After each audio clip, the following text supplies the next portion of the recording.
Welcome back दोस्तों, स्वागत है आपका हमारे यूट्यूब चैनल हयात कोचिंग सेंटर में। मेरा नाम खुशनूद है और आज मैं आपको केमिस्ट्री में परमाणु संरचना यानी एटॉमिक स्ट्रक्चर के बारे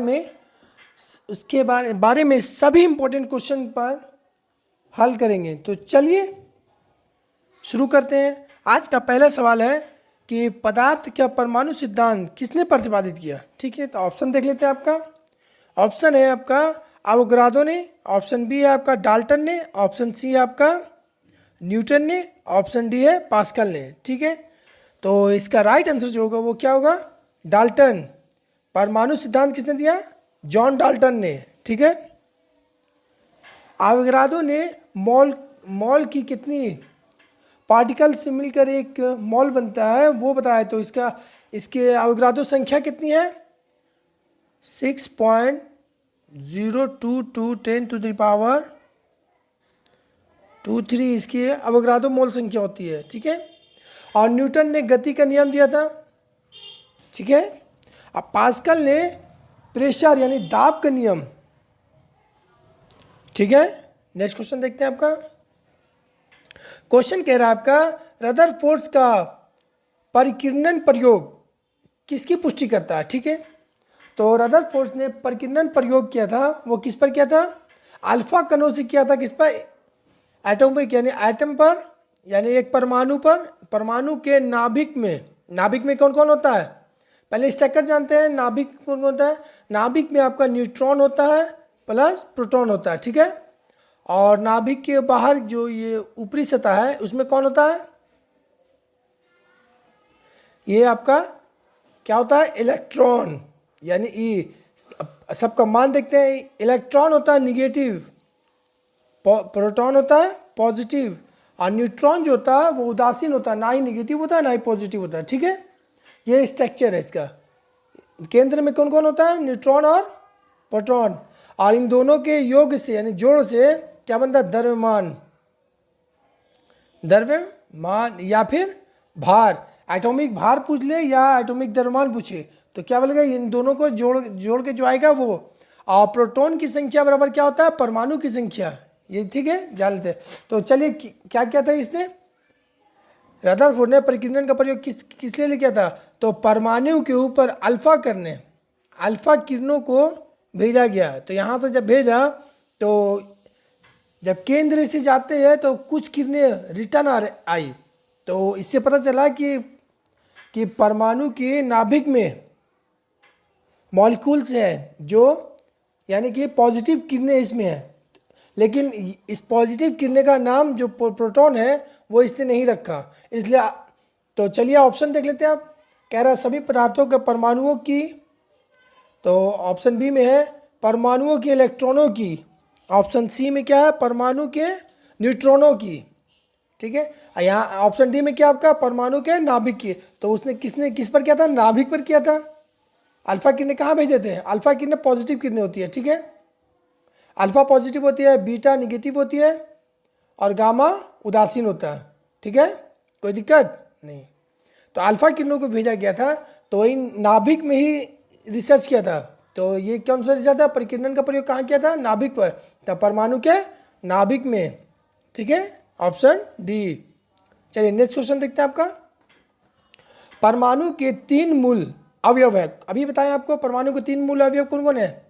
इलेक्ट्रॉन, प्रोटॉन और न्यूट्रॉन। ठीक है, तो इसमें देखते हैं कौन कौन है। Proton, neutron, ion. ये गलत हो गया क्योंकि आयन नहीं है। ऑप्शन बी में देखते हैं प्रोटॉन, न्यूट्रॉन और इलेक्ट्रॉन, यही तो है। इलेक्ट्रॉन, प्रोटॉन, न्यूट्रॉन बोले ना, तो proton, neutron, electron, proton, neutron, electron, ये हो गया। तो यही राइट आंसर होगा। ठीक है, नेक्स्ट देख लेते हैं। नेक्स्ट क्वेश्चन देखते हैं। आपका देखिए, पहले समझ लीजिए एक बार और फिर समझ लीजिए। जैसे ये परमाणु एक एटम है। ठीक है, ये एटम है, इसके अंदर एक केंद्रक न्यूक्लियस होगा। एटम के अंदर न्यूक्लियस होता है, तो इन न्यूक्लियस में जो होता है वो क्या होता है? न्यूट्रॉन और प्रोटॉन होता है। इन दोनों के जोड़ को क्या बोलते हैं? द्रव्यमान कहते हैं। और इसकी बाहरी सतह में, ये सतह में इलेक्ट्रॉन पूरी तरह से घूमती रहती है। ठीक है, ये इलेक्ट्रॉन है, यही संरचना इसका है। इलेक्ट्रॉन पूरी जगह में इलेक्ट्रॉन, और न्यूक्लियस में सिर्फ होता है वो, ठीक है। न्यूक्लियस में न्यूट्रॉन और प्रोटॉन होता है, और इन्हीं दोनों का योग द्रव्यमान कहलाता है, ठीक है। यहाँ तक तो कोई दिक्कत नहीं। चलिए नेक्स्ट क्वेश्चन में देखते हैं। आपका क्वेश्चन कह रहा है वो जल अणुओं के मध्य कौन सा आबंध विद्यमान होता है, ठीक है। तो जल का अणु कौन सा होता है? H2O होता है। जल का सूत्र क्या है? H2O, हाइड्रोजन है ना, जल का हाइड्रोजन ऑक्साइड। तो इसके ऑक्सीजन, एक ऑक्सीजन के साथ कितने हाइड्रोजन जुड़े होते हैं? 2। तो कौन सा बॉन्ड बनता है? ये हाइड्रोजन के साथ बॉन्ड बना रहा है तो हाइड्रोजन बॉन्ड होगा, ठीक है, हाइड्रोजन बंधन। यहाँ तक कोई दिक्कत नहीं। नेक्स्ट क्वेश्चन देखते हैं। आपका कह रहा है दो परमाणुओं के समस्थानिक, देखो समस्थानिक या एटॉमिक किसे कहा जाता है? तो सबसे पहले जानो कि परमाणुओं में, कह रहा है परमाणुओं के जिसमें परमाणु की संख्या समान हो और द्रव्यमान भिन्न हो, उसे क्या कहते हैं? समस्थानिक या एटॉमिक। उसे क्या कहते हैं? समस्थानिक या आइसोटोप, सॉरी, समस्थानिक या आइसोटोप। क्या? आइसोटोप, ठीक है, आइसोटोप्स कहा जाता है, ठीक है, कोई दिक्कत?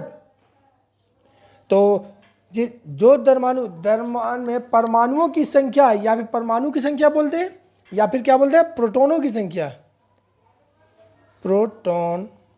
प्रोटॉनों की संख्या या परमाणु की संख्या, ठीक है, समान हो और द्रव्यमान की संख्या भिन्न हो तो उसे क्या कहते हैं? समस्थानिक। जैसे चलिए एग्जाम्पल ले लेते हैं। एग्जाम्पल लेते हैं जैसे कार्बन का ही देख ले। कार्बन का परमाणु संख्या 6 होता है, 12 होता है, कार्बन फिर होता है 6, 13, 6, 14, इस तरह से ऊपर द्रव्यमान संख्या चेंज होते जा रहा है, लेकिन परमाणु संख्या क्या है? सेम है। कार्बन 14 जो होता है वो रेडियो एक्टिव होता है, जिससे क्या पता चलता है? जैसे बॉडी कंकाल जीवाश्मों का पता लगाने के लिए किसका प्रयोग करता है? कार्बन 14 का, ठीक है, C14/6। इसका प्रयोग किसके लिए किया था? तो जीवाश्मों यानी कंकाल रहेगा तो कंकाल कितना पुराना है ये बताने के लिए कार्बन 14 का प्रयोग किया जाता है, ठीक है। नेक्स्ट क्वेश्चन देखते हैं। आपका इसका आंसर बता दिए? नहीं बताया। तो कहते हैं परमाणु समस्थानिक कहा जाता है उसे जिसके परमाणु संख्या समान हो और उसका द्रव्यमान भिन्न हो। तो ऑप्शन देख लेते हैं। आपका परमाणु क्रमांक समान हो परंतु द्रव्यमान संख्या भिन्न हो, यही तो ऑप्शन है, पहले आंसर आ गया। दूसरा में न्यूट्रॉनों की संख्या समान हो परंतु द्रव्यमान की संख्या भिन्न हो। प्रोटॉनों की संख्या और न्यूट्रॉनों की संख्या का योगफल, प्रोटॉनों की संख्या और न्यूट्रॉनों की संख्या को मिला योगफल से क्या बनेगा? इन दोनों का अगर योगफल करेंगे तो द्रव्यमान निकलेगा। क्या निकलेगा? द्रव्यमान। इन दोनों का योग करेंगे तो द्रव्यमान निकलेगा, ठीक है। लेकिन कह रहा है इससे भिन्न हो, ये गलत है। न्यूट्रॉनों की संख्या समान हो परंतु रेडियो एक्टिव 6 विधिया, ये भी गलत है। तो आंसर आपका ए होगा, कोई दिक्कत नहीं। नेक्स्ट क्वेश्चन देखते हैं। आपका क्वेश्चन है आपका क्वांटम संख्या कितने प्रकार की होती है, ठीक है। क्वांटम संख्या जो होती है मुख्यतः कितने प्रकार की होती है? तो क्वांटम संख्या कितने? 4 प्रकार की होती है। कौन कौन?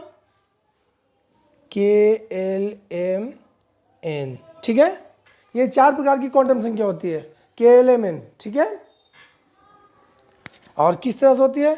2, 8, 18, 32, ठीक है, यहाँ तक कोई दिक्कत नहीं। चलिए नेक्स्ट क्वेश्चन देखते हैं। आपका कह रहा निम्नलिखित में से कौन सा कण परमाणु का भाग नहीं है, ठीक है। परमाणु के भाग कौन कौन बताए थे हम? इलेक्ट्रॉन, प्रोटॉन और न्यूट्रॉन। तो इलेक्ट्रॉन है, प्रोटॉन है, न्यूट्रॉन भी है, फोटॉन नहीं है। तो चलिए इसका आंसर देखते हैं क्या कह रहा है। क्या बोला? परमाणु का भाग नहीं है, यही तो आंसर है। तो प्रोटॉन नहीं है तो आंसर हो गया आपका प्रोटॉन, ठीक है। नेक्स्ट क्वेश्चन देखते हैं। आपका कह रहा कि परमाणु के नाभिक की खोज किसने की थी? तो अभी बताए थे हम, परमाणु के नाभिक में अल्फा कण भेजा गया था। ये परमाणु था, इसके नाभिक में कौन सा कण? अल्फा कण, अल्फा पॉजिटिव है। तो इस नाभिक की खोज कौन किया था? तो रदरफोर्ड ने। कोई दिक्कत नहीं। चलिए नेक्स्ट क्वेश्चन देखते हैं आपका। कह रहा निम्न युग्मों में से कौन सा एक कण प्रतिकण युग्मक है। ठीक है, तो देखते हैं option. Electron positron, option B में है प्रोटॉन न्यूट्रॉन, ऑप्शन सी में है फोटोन इलेक्ट्रॉन, और ऑप्शन डी में है न्यूट्रॉन और न्यूट्रिनो। तो इसका राइट आंसर जो होगा वो इलेक्ट्रॉन का प्रतिकण कौन होता है, पॉजिट्रॉन। पॉजिट्रॉन जो होता है इलेक्ट्रॉन का प्रतिकण होता है, ये पॉजिटिव में आकार में होता है, बस इसी का प्रतिकण होता है। ठीक है, नेक्स्ट क्वेश्चन देखते हैं आपका। देखते हैं अल्फा कण पर दो घन आवेश होते हैं, इसका द्रव्यमान लगभग बराबर होगा किसका। दो अल्फा कण किसके बराबर होता है। जब अल्फा कण हम इस मॉलिक्यूल में भेज रहे थे तो अल्फा कण, तो यहाँ से जब एक अल्फा जाता था तो एक अल्फा बाहर आता था, तो अल्फा यहाँ से जो आता था वो क्या था, प्रोटॉन की संख्या थी। अल्फा जो बाहर आती थी यहाँ से पॉजिटिव कण, क्योंकि प्रोटॉन क्या है, पॉजिटिव कण है, तो पॉजिटिव कण यहाँ से गुजरती थी तो यहाँ से रिफ्लेक्ट कौन करता था, पॉजिटिव कण ही करता था जो प्रोटॉन की संख्या है। तो आप देखते हैं ऑप्शन में क्या कह रहा है, किसके द्रव्यमान के बराबर होगा। तो दो प्रोटॉन, दो अल्फा कण है तो किसका, दो प्रोटॉनों की संख्या के बराबर। कोई दिक्कत, क्योंकि अल्फा कण पॉजिटिव था, वो नाभिक से गुजर कर जो रिफ्लेक्ट कर रहा था तो वो पॉजिटिव कण कर रहा था। तो पॉजिटिव कण का अल्फा कण किसके बराबर होता है, प्रोटॉन की संख्या के बराबर। ठीक है, नेक्स्ट क्वेश्चन देखते हैं आपका। कह रहा निम्नलिखित में से किसमें ऋणात्मक आवेश होता है। ठीक है, तो ऋणात्मक आवेश देखो अल्फा बीटा गामा दिया हुआ। ठीक है, तो अल्फा बीटा गामा में समझते हैं किसका पॉजिटिव किसका नेगेटिव किसका उदासीन होता है। तो अल्फा कण जो होते हैं, अल्फा कण तुमको पहले ही बता चुके, अल्फा कण पॉजिटिव होता है, बीटा कण जो होता है वो निगेटिव होता है, और गामा कण जो होता है वो उदासीन होता है। ठीक है, ना नहीं निगेटिव ना ही पॉजिटिव होता है। तो पूछ रहा किसी आपका ऋणात्मक आवेश, ऋणात्मक मतलब माइनस यानी कि निगेटिव, तो निगेटिव आवेश किसका होता है, बीटा कण का। कोई दिक्कत नहीं। नेक्स्ट क्वेश्चन देखते हैं आपका। कह रहा परमाणु में कक्षों को भरने का कर्म नियंत्रित होता है किससे। तो परमाणु में कक्षों को भरने का कर्म जो है नियंत्रित करता है, कौन करता है। तो ऑप्शन देख लेते हैं। अफबाउ के सिद्धांत, हाइजेनबर्ग का अनिश्चितता का सिद्धांत, हुंड के अधिकतम बहुलता का नियम, पाउली के अपवर्जन सिद्धांत। तो इसका राइट आंसर जो होगा कौन होगा, ऑफ बॉल सिद्धांत। ऑफ बॉल के सिद्धांत के तहत जाके परमाणु के कर्म में नियंत्रित किया जाता है। ठीक है, भरने का कर्म को नियंत्रित कौन करता है, ऑफ बॉल का सिद्धांत। ठीक है, नेक्स्ट क्वेश्चन देखते हैं आपका। कह रहा रासायनिक तत्व को के परमाणु के संदर्भ में, रासायनिक तत्व के परमाणु के संदर्भ में चुंबकीय क्वांटम संख्या का संबंध किससे है। ठीक है, चुंबकीय क्वांटम संख्या का संबंध किससे है। तो चुंबकीय क्वांटम संख्या का संबंध किससे है, आपका अभिविन्यास से। ऑप्शन ए हो जाएगा आपका। कोई दिक्कत नहीं। चलिए नेक्स्ट क्वेश्चन देखते हैं आपका। कह रहा जिस तत्व के परमाणु के दो प्रोटॉन और दो न्यूट्रॉन और दो इलेक्ट्रॉन हो उसका द्रव्यमान क्या होगा। अभी हम आपको बताए थे कि द्रव्यमान बराबर क्या फॉर्मूला बताए थे, द्रव्यमान बराबर प्रोटॉन प्लस न्यूट्रॉन, ना कि इलेक्ट्रॉन। इलेक्ट्रॉन अलग है, प्रोटॉन प्लस न्यूट्रॉन बराबर द्रव्यमान होता है। तो प्रोटॉनों की संख्या 2 और न्यूट्रॉनों की संख्या 2 इक्वल टू क्या हुआ, 4 हो गया ना। तो आंसर क्या होगा, 2 प्रोटॉन 2 न्यूट्रॉन। 2 इलेक्ट्रॉन है, इलेक्ट्रॉन की संख्या प्रोटॉन की संख्या के बराबर ही होता है हमेशा, इतना जान लीजिएगा। प्रोटॉन परमाणु में 2 प्रोटॉनों की संख्या जितना होगा उतना ही इलेक्ट्रॉनों की संख्या होगा।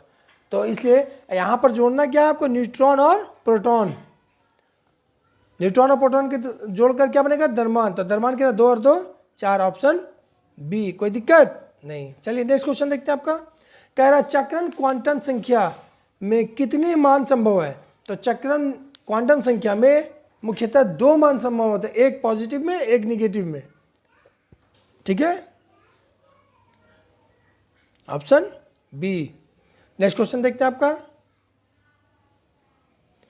क्वेश्चन नंबर 17 कह रहा किसी तत्व के रासायनिक गुण का निर्धारण होता है। किसी तत्व के रासायनिक गुण का निर्धारण किससे क्या आता है।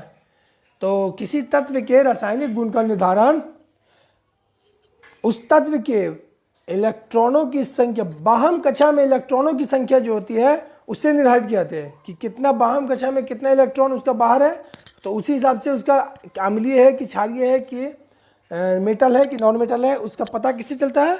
तो इलेक्ट्रॉनों की संख्या से है। ठीक है, तो ऑप्शन कौन होगा? Option C. कोई दिक्कत नहीं। चलिए नेक्स्ट क्वेश्चन देखते हैं आपका। कह रहा समभारिक, अभी कहा था समस्थानिक था, समभारिक है, यानी समान भार। समान भार परमाणु, समभारिक का मतलब क्या हुआ? सम मतलब समान।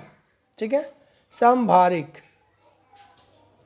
समभारिक को तोड़ते हैं संधि में तो समान हो गया, समान भारी यानी भार, समान भार यानी समान भार परमाणु के विषय का सत्य कथन क्या होगा? तो समान भार जिसमें रहेगा तो यानी भार जिसमें समान हो और परमाणु संख्या भिन्न हो। परमाणु संख्या बोले या परमाणु प्रोटॉनों की संख्या भिन्न हो, लेकिन भार क्या हो? द्रव्यमान क्या हो? समान हो, तो उसे क्या कहते हैं हम? समभारिक।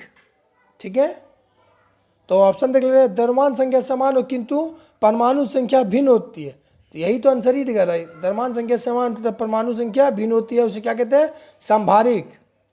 सम न्यूट्रॉन पूछेगा तो क्या बोलेगा उसमें? सम न्यूट्रॉन, तो समान न्यूट्रॉन वाले, न्यूट्रॉनों की संख्या समान हो लेकिन प्रोटॉनों की संख्या भिन्न हो, उसे क्या कहेंगे? सम न्यूट्रॉनों। सम इलेक्ट्रॉनों क्या होगा? जिसमें इलेक्ट्रॉन की संख्या समान हो और न्यूट्रॉन की संख्या भिन्न हो, तो उसे क्या कहेंगे? सम इलेक्ट्रॉनों। ठीक है, सम मतलब समान होता है। अब इलेक्ट्रॉन बोला तो इलेक्ट्रॉन समान होना चाहिए, प्रोटॉन बोला तो प्रोटॉन समान, न्यूट्रॉन बोला तो न्यूट्रॉन समान। उसी तरह भार बोल रहा, भारिक बोल रहा था, भार समान, तो भार के लिए क्या? द्रव्यमान होता है। न्यूट्रॉन प्लस प्रोटॉन बराबर भार होता है या द्रव्यमान होता है। ठीक है, नेक्स्ट क्वेश्चन देखते हैं आपका। कह रहा किसी, ठीक है, कह रहा किसी परमाणु के 72 कोष यानी 72 कक्षा में इलेक्ट्रॉनों की संख्या अधिकतम हो सकती है। कितना हो सकता है? तो इलेक्ट्रॉनों की संख्या किसी भी परमाणु में, किसी भी मॉलिक्यूल्स हो या परमाणु में 72 इलेक्ट्रॉनों की संख्या कितनी हो सकती है? 8 मैक्सिमम हो सकती है बाहर में। ठीक है, कोई दिक्कत नहीं। चलिए नेक्स्ट क्वेश्चन देखते हैं आपका। कह रहा निम्नलिखित में से कौन सा हाइड्रोजन के समस्थानिक है? तो हाइड्रोजन के मुख्यतः 3 समस्थानिक है। कौन कौन? एक होता है प्रोटियम, एक होता है ड्यूटेरियम, एक होता है टाइट्रियम। ठीक है, तो हाइड्रोजन का कौन कौन होता है? प्रोटियम का होता है H1, आपका ड्यूटेरियम का होता है H1। परमाणु संख्या समान हो, समस्थानिक पूछ लिया तो परमाणु संख्या समान होगा, परमाणु भार चेंज होगा। ठीक है, यहां देखो H1 में परमाणु संख्या 1 है, प्रोटियम में परमाणु संख्या 1 है, ड्यूटेरियम में क्या है? ड्यूटेरियम में परमाणु संख्या 2 और ट्रिटियम में क्या बोल रहा है? परमाणु संख्या 3। कोई दिक्कत? तो अब देखते हैं इसमें कौन कौन है। तो प्रोटियम है 1, ड्यूटेरियम है 2 और ट्रिटियम है, ट्राइटियम है जो क्या 3, रेडियम नहीं होगा। ठीक है, तो कौन कौन होगा? 1, 2, 1, 3 और 4। 1, 3, 4 किस में है? केवल 1, 3, 4 ऑप्शन डी में। ठीक है, कोई दिक्कत नहीं। यही होता है समस्थानिक। समस्थानिक के मानी होता है कि जिसकी परमाणु संख्या समान हो, है ना, समान, और परमाणु भार, ये जो भार है ये द्रव्यमान जो बोल सकते हो, दोनों हो सकता है, भार ही बोल सकते हो, द्रव्यमान ही बोल सकते हो इसे। ठीक है, तो वो क्या होता है? भिन्न होती है, यानी अलग अलग होती है, उसे क्या कहते हैं? समस्थानिक। तो हाइड्रोजन के मुख्यतः 3 समस्थानिक है। ठीक है, प्रोटियम, ड्यूटेरियम और टाइट्रियम। ड्यूटेरियम को डी से भी सूचित किया जाता है। ठीक है, कैपिटल डी से। कोई दिक्कत? ड्यूटेरियम ऑक्साइड होता है एक, जिसको भारी जल कहा जाता है। क्या? भारी जल ड्यूटेरियम ऑक्साइड से बनता है, वो मंदक के रूप में प्रयोग किया था, बाद में बताएंगे इत्मीनान से नेक्स्ट क्वेश्चन में। चलिए आगे देखते हैं। कह रहा सूची 1 और 2 को मिलान कीजिए। ठीक है, तो सूची 1 में आविष्कार है और सूची 2 में क्या है? आविष्कारक। ठीक है, थोड़ा ऊपर कर देते हैं, ज़्यादा समझ में आएगा। चलिए ठीक है, अब देखते हैं। ऑप्शन ए में कह रहा न्यूट्रॉन। न्यूट्रॉन का खोजकर्ता कौन है? तो जेम्स चैडविक। ठीक है, इलेक्ट्रॉन, इलेक्ट्रॉन का खोजकर्ता कौन है? इलेक्ट्रॉन का जे थॉमसन। ठीक है, प्रोटॉन, प्रोटॉन का खोजकर्ता कौन है? तो प्रोटॉन का आपका है गोल्डस्टीन। हालांकि प्रोटॉन नाभिक में पॉजिटिव कण जो था प्रोटॉन ही था, जिसका पता कौन लगाया सबसे पहले? रदरफोर्ड। लेकिन रदरफोर्ड ने उसका नाम नहीं दिया था, तो नाम किसने दिया था? गोल्डस्टीन ने। तो गोल्डस्टीन, प्रोटॉन की खोज करता कौन है? गोल्डस्टीन। अब परमाणु के नाभिक का कौन किया? रदरफोर्ड। ये हमने अभी बताया इतने बार, कई बार बता चुके इसको कि रदरफोर्ड ने अल्फा कण परमाणु के नाभिक में भेजा, जिससे पता चला कि परमाणु में एक नाभिक होता है जिसे पॉजिटिव कण के समान में व्यवहार करता है। ठीक है, तो इसका आंसर कौन सा होगा वो देख लेते हैं। कह रहा 1 का 4, ठीक है, और किसी में नहीं। चलिए ए तो आंसर हो गया, देख लेते हैं फिर भी सब मिलाकर। 2 का आपका 1, 2 का 1, 3 का 3 और 4 का 2, ठीक है। तो आंसर कौन सा होगा? Option A. कोई दिक्कत नहीं। चलिए आज के लिए इतना ही, फिर नेक्स्ट वीडियो में मिलते हैं। और आप मेरे चैनल को अगर पसंद आ रहा है यहाँ का पढ़ाई, तो चैनल को शेयर जरूर करें। और अपने चैनल में अगर आपने सब्सक्राइब किया है और बेल आइकॉन नहीं दबाया है, तो हमारा नोटिफिकेशन आप में देर से पहुँचेगा, जिसके कारण हमारी वीडियो मिस कर सकते हैं आप। तो बेल आइकॉन जरूर दबाएं अपना, ठीक है। धन्यवाद।